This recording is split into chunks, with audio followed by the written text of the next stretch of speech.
একবার একটা দলের কথা বলেছিলাম যারা স্পিরিচুয়ালিটির ব্যবসা করে, অর্থাৎ নিজেদের ব্যবসা টিকিয়ে রাখার জন্য এমন কাজ করতেও রাজি আছে যা তাদের মতে সম্পূর্ণ নিষিদ্ধ এবং হারাম।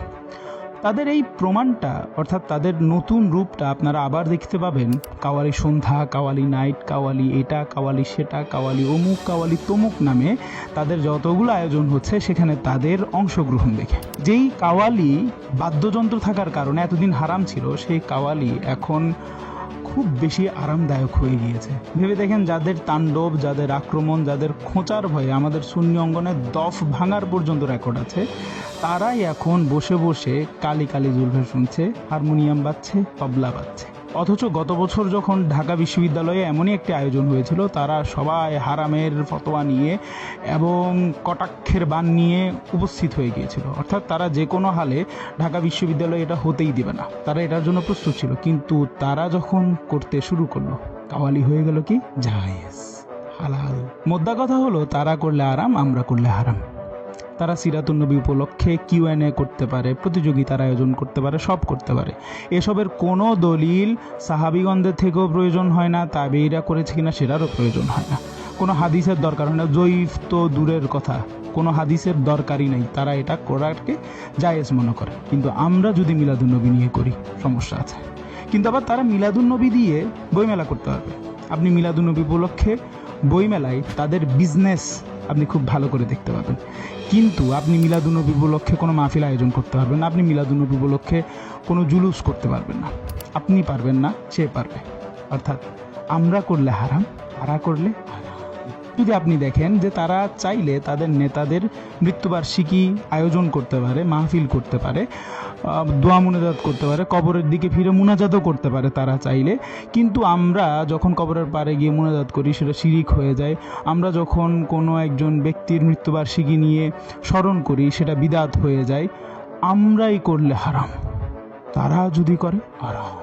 এখন আবার আরেকটা দল এসেছে যারা জুলুস নিয়ে তো প্রশ্ন তুলে না, জুলুসের কার্যক্রম কিভাবে হয় সেটা নিয়ে প্রশ্ন তোলে। অর্থাৎ জুলুসে আপনারা কাউকে গাড়ির রুফটপের উপরে কেন তুলবেন? আপনি কেন কাউকে গাড়ির উপরে করে রাখবেন? আপনি কেন কাউকে ট্রাকের উপরে তুলবেন? এটা কেন হবে? অথচ যারা এইসব নিয়ে আপত্তি তুলে, তারা দেখবেন মাহফিলে আসে হেলিকপ্টারে করে, তারা ওয়াজ করে স্টেজের উপর শাহী চেয়ারে বসে, তারা স্টেজে যখন থাকে মুরিদদের থেকে স্টেজে বসে বসে টাকা নেই, বা ভক্তদের থেকে স্টেজে বসে বসে চাঁদা তুলে, তখন কোনো আপত্তি হয় না। তাহলে আপত্তি কোথায়? একটা জায়গায়, সেটা হচ্ছে জুলুস আপনি এইভাবে কেন করবেন, ওইভাবে কেন করলেন না? তো ওইভাবে আপনারা করেন, ওইভাবে তারাও করবে না। তারা এতটুকু বোঝে না যে জুলুসে কাউকে প্রধান করা হচ্ছে না, বরং জুলুসে একজনকে নেতা মানা হচ্ছে, একজনের নেতৃত্বে জুলুসটা করা হচ্ছে। আর যাকে নেতা মানা হচ্ছে তাকে একটা বিশেষ আসন বা বিশেষ স্থানে রাখা হচ্ছে। যেভাবে আপনি যখন কোনো মাহফিল করেন, আপনাকে একটি স্টেজের উপরে রাখে, আপনাকে আসনটা, আপনি যখন বক্তব্য দেন আপনার আসনটা সুসজ্জিত থাকে। আপনি হেলিকপ্টারে করে নামেন, তখন আপনাকে ফুল ছেটানো হয়, ফুলের মালা পরানো হয়। এই সবগুলো একই রকম কাজ, কেবল আপনি পাচ্ছেন না বলেই হয়তো আপনার গাত্রদাহ হচ্ছে, আর কিচ্ছু না। আপনাকে যদি একদিন এভাবে সাজিয়ে কোনো দিকে পাঠানো হয় না, আপনিও বলবেন উফ, এটা তো আরাম। বাট আমরা করলে ভাগ্যিস 1974 সাল থেকে এই জুলুসটা লাগাতার হয়ে আসছে, এক টানা হয়ে আসছে। এইটাকে আমরা সবাই মিলে, আপনি আমি, আমরা সবাই মিলে একটা ঐতিহ্য বানিয়ে ফেলেছি। না হয় হয়তো অভিযোগ উঠত এটা কারো আগমন, কারো চক্রান্ত, এইসব বলে বলে তারা মানুষকে ডাইভার্ট করার ট্রাই করতো। বাট আমরা আপনারা সবাই মিলে চট্টগ্রামের এই জুলুসটাকে আন্তর্জাতিক মান দিয়েছি, ঐতিহ্য বানিয়েছি।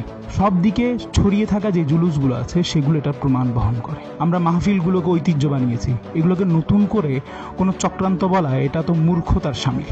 অথচ এভাবে অনুপ্রবেশকারী আমরা অন্যত্র দেখি।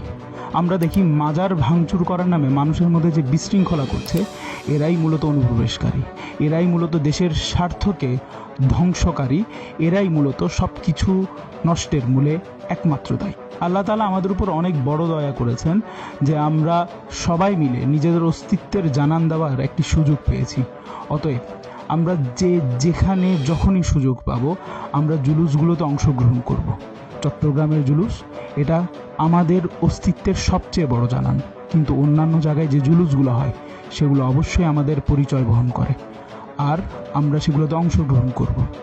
কোন প্রতিষ্ঠান কে করছে সেগুলো দেখে নয়, রসুল পাক সাল্লাল্লাহু আলাইহি ওয়াসাল্লামের তাজিমে, রসুল পাক সাল্লাল্লাহু আলাইহি ওয়াসাল্লামের মহব্বতে, রসুল পাক সাল্লাল্লাহু আলাইহি ওয়াসাল্লামের নামুসের খাতিরে আমরা এটা অবশ্যই করতে বাধ্য, রাজি এবং আমরা বদ্ধপরিকর। ইনশাল্লাহ সবার সাথে যে কোনো জুলুসে কোনো একদিন দেখা হবে। আসসালামু আলাইকুম ওয়া রাহমাতুল্লাহি ওয়া বারাকাতুহু।